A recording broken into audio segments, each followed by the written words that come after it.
يا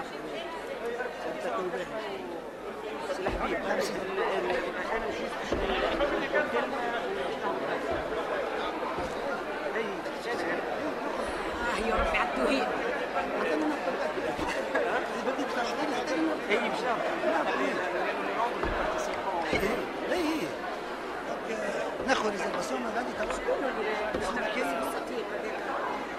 C'est le français dans le nom. Ah, je connais pas. C'est une nouvelle tête. C'est peut-être le conseiller du ministre. Un des conseillers.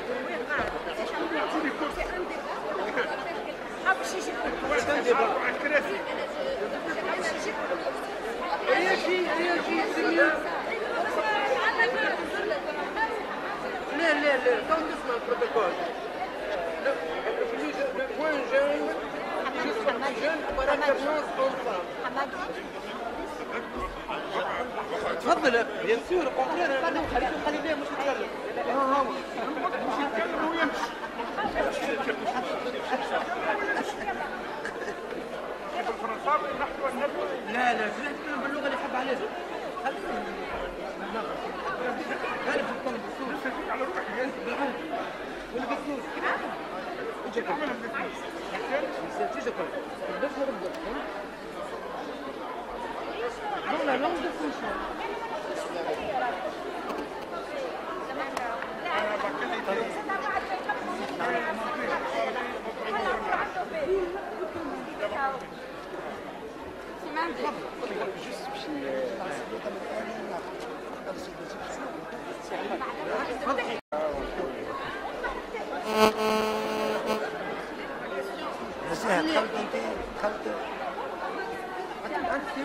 ربي على غالب أكثر فيها الناس أكثر الناس كل يخفيها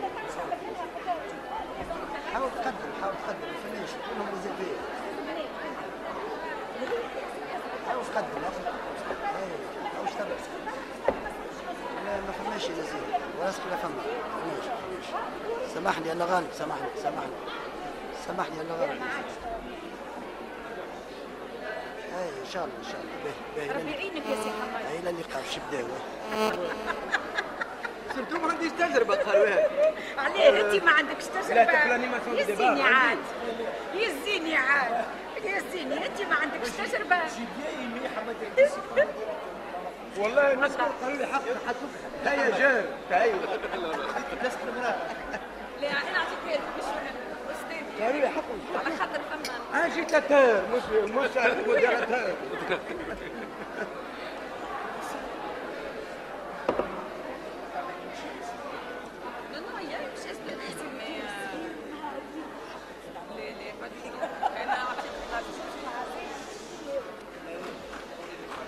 Je crois qu'on peut commencer. Je suis heureux d'accueillir Monsieur le ministre. بارك الله فيك سي محمد لاباس. Je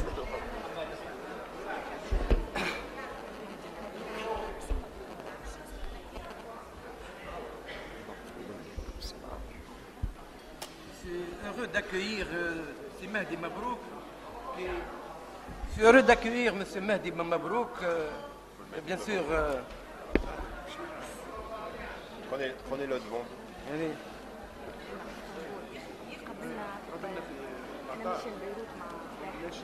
Moi, je suis heureux d'accueillir M.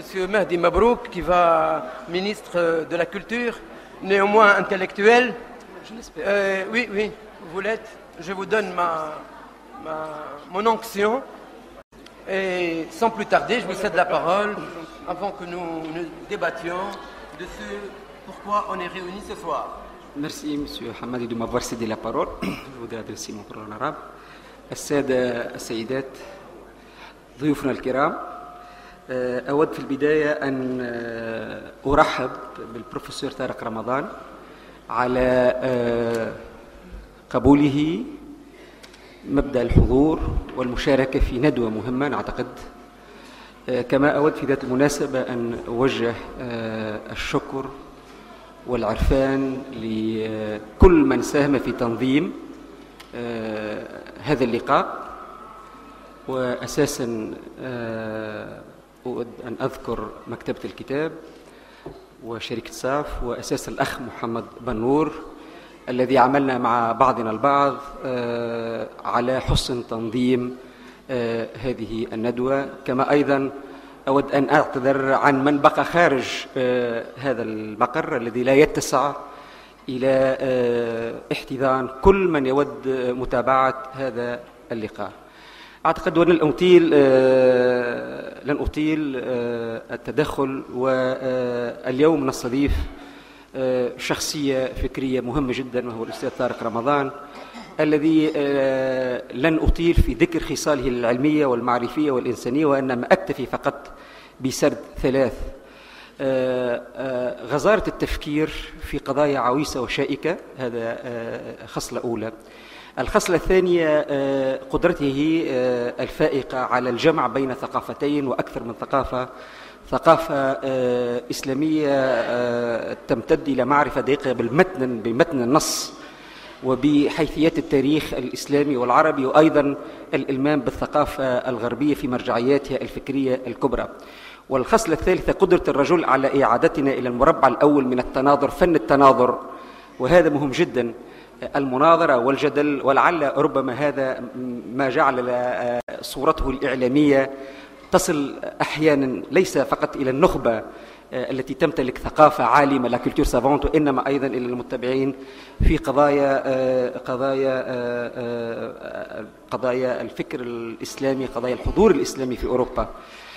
نحن اليوم نعبر عن كامل سعادتنا بحضوره معنا، وأيضا ربما ما سيثري هذا اللقاء هو مشاركة نخبة متميزة من مفكرين، من مثقفين، ليكون اللقاء ليس فقط يعني محاضرة بالمعنى الكلاسيكي، إنما أيضا نقاش ثري أرجو أن نتمتع بفاكهته. وأحيل الكلمة بالأساس إلى سي حمادي حتى يواصل التدخل. شكرا.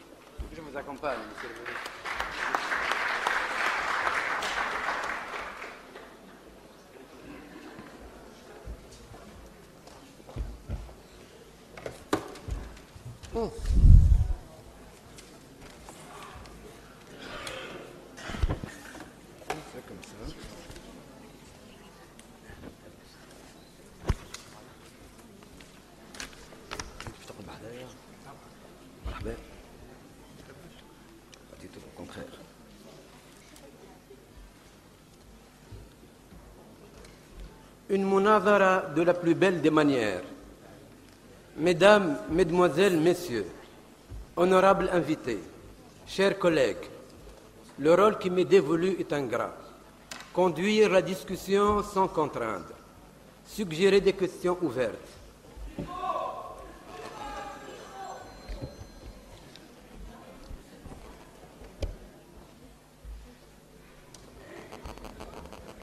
Honorables invités, chers collègues, Mesdames, Mesdemoiselles, Messieurs, le rôle qui m'est dévolu est ingrat.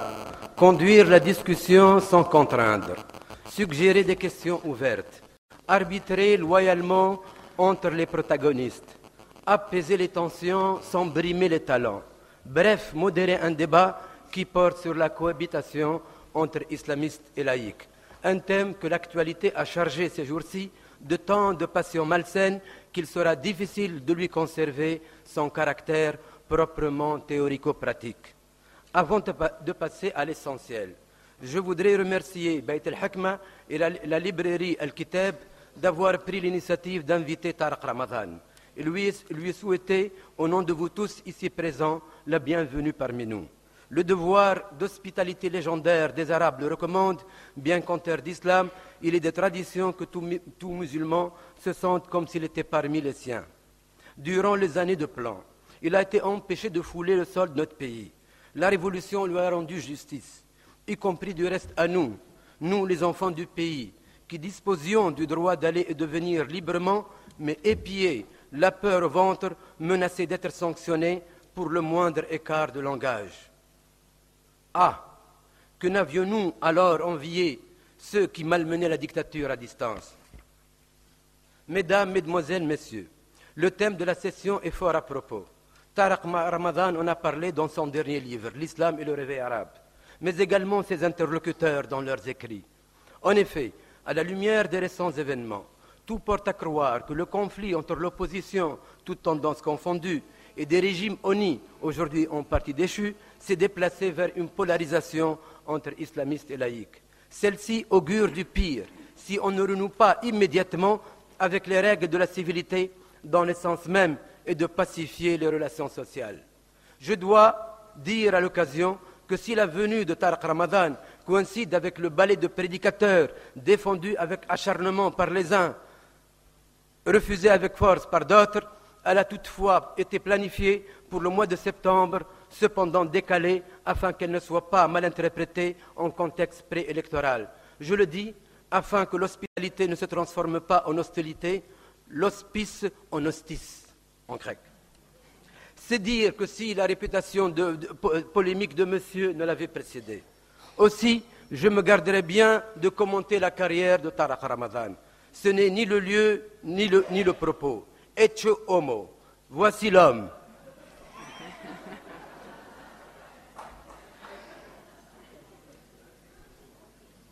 D'un mot, c'est un intellectuel. À la différence d'un expert, l'intellectuel n'est pas un spécialiste d'un quelconque savoir, reclus dans son petit monde, mais un homme à idées épris du monde. Mais par-delà les qualités indéniables de l'orateur, il a en face de lui, je pense, des intellectuels aussi vaillants, ayant également pris chacun des risques pour disposer du droit de penser librement. Aussi dois-je confesser que je me sens mal à l'aise face à cette difficulté. Comment modérer une discussion entre de sacrés contradicteurs sur un sujet aussi controversé que la coexistence entre islamistes et laïcs? Et je n'ai pas trouvé mieux que cet excursus déontologique sur l'art polémique avant de sérier les thèmes en discussion. Monsieur le ministre m'a précédé sur ce thème. Invoquant les classiques arabes, un peu comme un primitif réclamant l'esprit protecteur des ancêtres, je me prévaudrai de la littérature des séances pour dire que nous sommes en majlis. Substantif du verbe s'asseoir, le majlis désigne nombre de postures, y compris se réunir en assemblée, tenir session et discuter à plusieurs. C'est bien ce que nous apprêtons à faire, réunis non en vacation d'agrément, majlis ons, mais disons en session théologique, majlis kalem. Nous sommes en majlis afin de mener une controverse en langue arabe, munadara, la forme verbale de voir. Deux en un, s'asseoir en majlis pour se faire voir et mener une munadara pour voir. Car si l'œil ne distingue une chose qu'une fois il l'a bien fixée, l'esprit n'admet une idée qu'une fois y avoir réfléchi. L'islam a élevé la disputation au rang d'un savoir-faire, l'art de la dispute, adab al-jadal, et ce dans toutes les branches du savoir. La controverse éprouve le sujet, c'est-à-dire aussi le mettre à l'épreuve de l'inspection rationnelle. Éprouve le sujet de la conversation à travers une parole vive entre adversaires résolus dans une sorte de tension que les Grecs appellent l'agon, un mot qui donnera l'agonistique.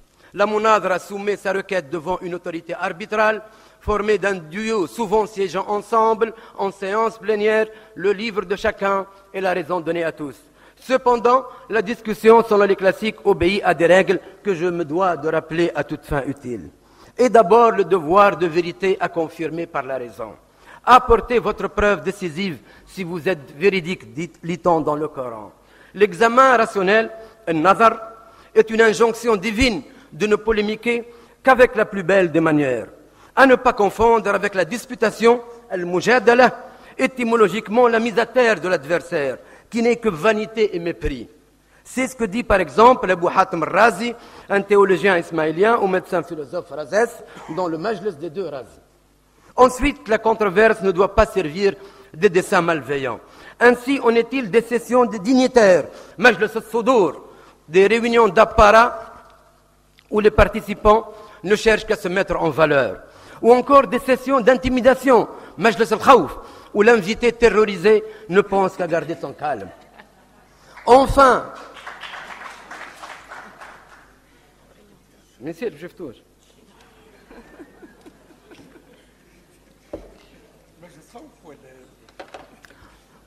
mener un débat se fait d'une manière éthique. Les protocoles avancés par les classiques méritent donc d'être mentionnés. Par la négative, je cite, ne pas réagir de façon émotionnelle et sans tact, ne pas hurler, ne pas gesticuler, ne pas diminuer l'adversaire par des attaques ad hominem, ne pas prendre en dérision ses défauts physiques, ne pas le mimer, ne pas recourir à une mauvaise plaisanterie, ne pas le traiter durement, ne pas lui attribuer un point de vue qui n'est pas le sien, ne pas parler ensemble, ne pas se vanter de son propre talent, ne pas abuser de la prise de parole, ne pas gagner le public à sa cause. Telles sont les conditions d'une victoire morale à laquelle je confie les participants. Vous êtes avertis. À cette fin, je propose au débat 3 séries de questions non contraignantes. La première série de factures sémantiques. J'y insiste car les équivoques qui brouillent l'intercompréhension se heurtent souvent aux limites du langage, comme le disait Wittgenstein. Les questions. De quoi l'islamisme est-il le nom? À quoi se réfère-t-on quand on parle d'islamisme? Au singulier ou au pluriel? Et qu'est-ce que la laïcité? Et en quoi diffère-t-elle de la sécularité ou du sécularisme? Et qui sont les vrais laïcs? Et pourquoi une telle opposition et pas d'autres contiguës, par exemple entre islam et islamiste ou entre laïcs et laïcistes?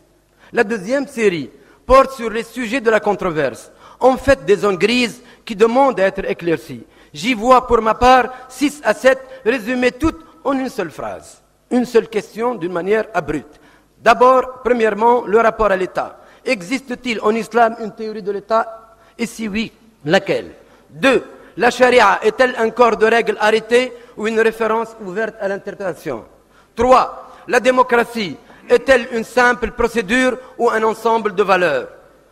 4. La femme est-elle une personne égale en tout à l'homme ou bien est-elle un sujet social au statut négocié, aux droits fractionnés et au rôle assigné? Les minorités. 5. Jouissent-elles de droits citoyens ou bien sont-elles des communautés? J'ai fait le compte, c'est 10 minutes. Écrasées par des majorités intolérantes. La violence est-elle légitime ou hors la loi? 7. Le rapport à l'Occident, un couple à déconstruire ou à maintenir moyennant quelques aménagements. La troisième série est pratico-pratique, comme disait Sartre, sur la cohabitation elle-même. Pourquoi tant de tensions et parfois de haine entre islamistes et laïcs? Peut-on rapprocher les points de vue? Comment cohabiter dans la différence? Passer du polémos étymologiquement, la guerre, à la coexistence pacifique. Vivre ensemble, n'existe-t-il pas un terrain neutre en l'espèce, un espace public dépassionné et régulé par le meilleur des arguments? Place donc au débat, justement régulé par la raison. Mesdames, Mesdemoiselles, Messieurs, une dernière mise au point technique. Vous savez que ceux qui se prévalent des règles de la dispute sont parfois les premiers à la transgresser. Je ne crois pas faire entorse. Je ne crois pas leur faire entorse en donnant la parole à notre invité principal. En revanche, je me permettrai de donner la parole aux moins jeunes d'entre vous, et non aux plus jeunes, et ça c'est déjà une entorse, et alternativement, et pour la parité génétique, avec une femme. En commençant en premier lieu par notre second invité, M. Bobero, ensuite dans l'ordre à Youssef Saddiq, puis Cellini, ensuite c'est Abou Ya'ar Marzouki et Olfa Youssef, et ainsi de suite, à moins de désistement. Je propose que notre invité parle pendant, il a lui-même fixé son propre temps à un quart d'heure, et puis faire un premier tour de table de 5 à 7 minutes pour tout un chacun dans la langue de son choix. La bilingue, comme disait Feu Abdelkbir Khatibi, n'est-elle pas notre condition postcoloniale? Du moins, nous qui sommes préformés par le monde du langage islamique, cependant formés dans une culture autre. Je vous remercie de votre attention. Si Tarek, tfadl.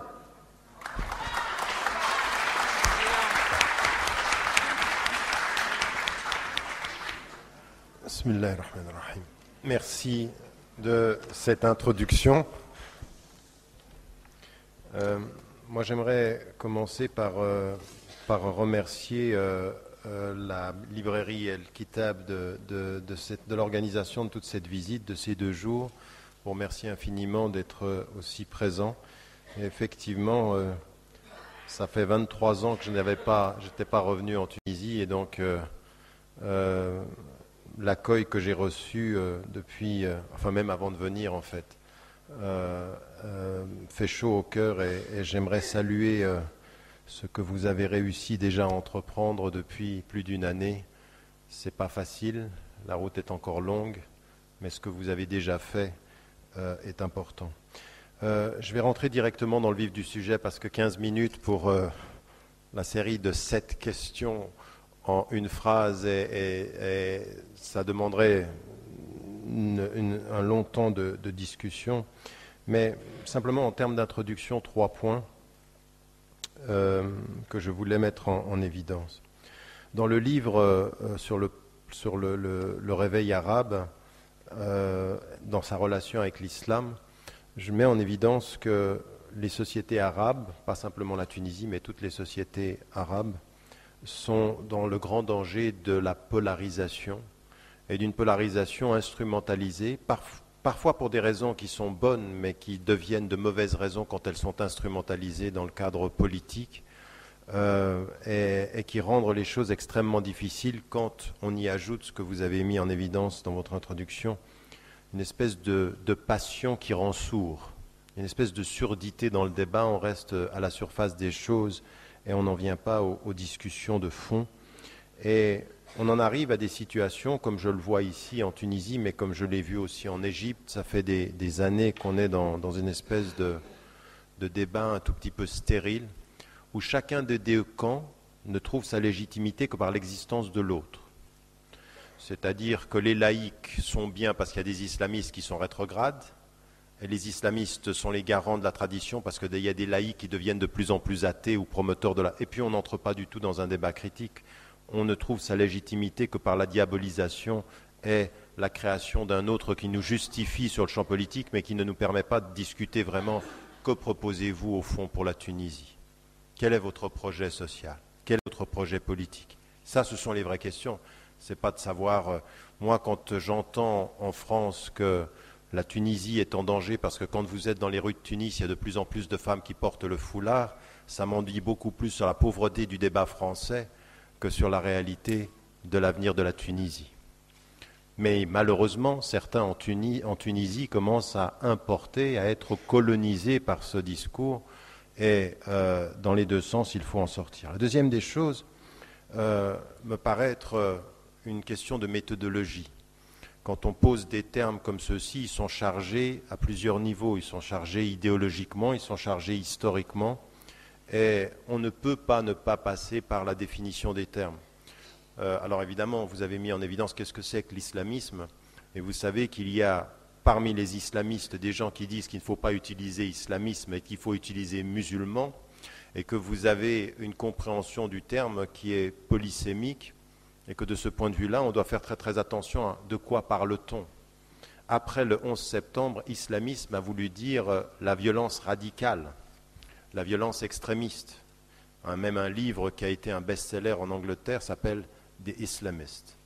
Ça veut dire l'islamisme comme On a même vu des gens qui nous ont annoncé dans les années de 80 que c'était la fin de l'islamisme. Et quand on leur dit vous êtes un tout petit peu trompés, mais ils nous disent non, l'islamisme d'aujourd'hui c'est pas le même de celui, c'est plus l'islamisme. Donc on ne sait plus très bien ce que c'est, quand ça a commencé, quand ça a fini.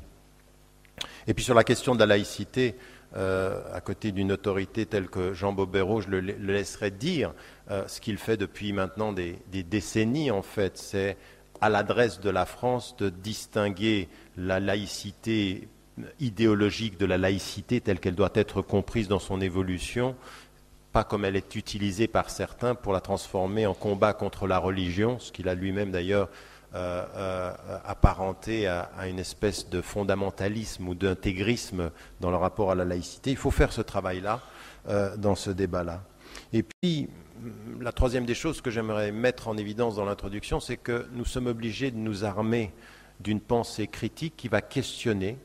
On a le devoir et le droit de questionner tous les positionnements idéologiques, mais il y a aussi des conditions à cela. C'est-à-dire qu'il faut dépassionner ce débat-là, il faut en considérer les contours en termes de terminologie, en termes de substance et en termes d'objectifs. Alors la première chose que je voulais mettre en évidence sur la question de la pensée critique, c'est déjà sortir de ce débat tel qu'il nous est présenté que quand on est laïque, on est forcément démocrate et libéral, et quand on est islamiste, on est forcément arriéré et antidémocrate.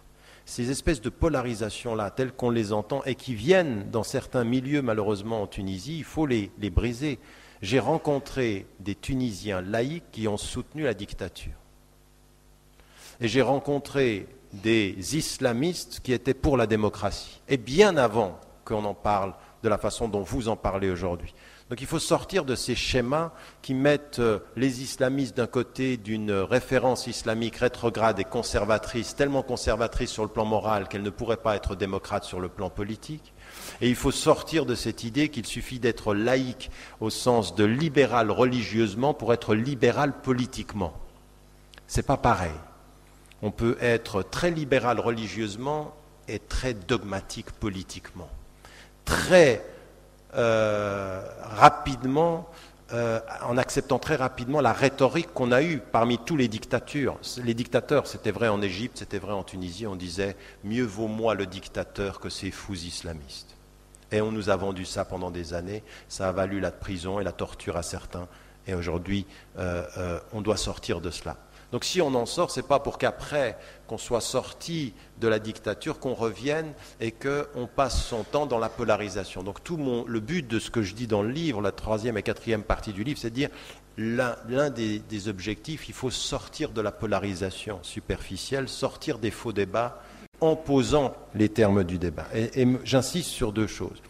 La terminologie est importante parce que la terminologie, c'est définir les termes. De quoi parle-t-on quand on parle de cela? Et ensuite, poser les termes du débat, c'est comment on voit le monde, comment on perçoit les choses. Donc je fais les termes, c'est pour comprendre les mots. Les termes du débat, c'est comment on comprend le monde, comment on comprend les questions politiques de l'heure.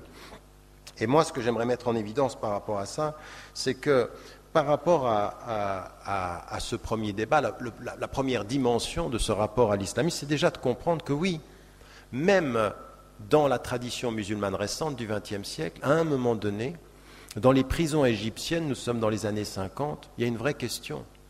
Il y a une question de ceux qui se sont opposés à la présence britannique sous la colonisation et qui ont pensé qu'ils allaient libérer le pays et qui se retrouvent dans les geôles de Nasser.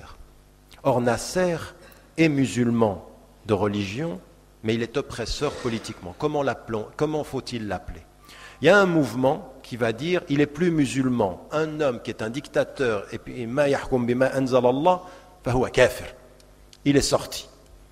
Et on a eu ce mouvement du takfir, qui était de sortir tous ceux qui politiquement n'avaient pas une attitude. Et parmi les frères musulmans à cette époque-là, il y en a d'autres qui ont dit non. Nous sommes tous musulmans, mais nous qui sommes en prison maintenant, on a un projet social et on a un hadaf siyasiya, on a des objectifs politiques. Et il dit nahnu muslimoun wa nahnu hahuna fi sijn islamiyoun. Et c'est de là que vient le terme ensuite de islamiste au sens nous avons un projet politique. Donc normativement et même théologiquement, c'est important ça, théologiquement et légalement. Quand vous déterminez que tout le monde est musulman, si vous revenez à l'histoire du fiqh, la relation aux musulmans, elle est basée sur des contraintes très très claires du point de vue de l'attitude sociale. Donc moi j'ai aucun problème à parler d'islamiste à partir du moment où j'entends par islamiste celle ou celui qui a un projet social et politique qui va du rapport à sa société au rapport à l'État et qui veut, et c'est ça c'est une des questions qui est très importante dans ce que vous avez posé, qui veut que le référent islamique ait une influence sur la gestion de l'État. Comment il va avoir une influence? Toute la question elle est là. Quel type d'influence? Est-ce que c'est une influence dogmatique qui s'impose par le haut ou est-ce que c'est une influence éthique qui peut orienter les prérogatives de l'État? C'est toute la différence. Et donc là déjà on part de la norme. Quant à la question de la laïcité ou des laïcs, l'idée qu'on ne sait pas, parce que là encore, il y a des musulmans, ils répondent à cette question de façon totalement simpliste, disent la laïcité, c'est distinguer l'Église de l'État. Or, comme en islam, il n'y a pas d'Église, donc on ne peut rien distinguer. Donc on ne va pas faire la séparation. Ce n'est pas ça la réalité. La réalité de la laïcité, c'est distinguer deux ordres d'autorité. Deux ordres d'autorité. Il y a un ordre d'autorité dans la religion qui peut venir d'en haut, c'est-à-dire ce que l'on a, nous, dans quoi? El-Aqida, la foi, et les éléments de la foi, et l'ibadat, dans tout ce qui est la pratique.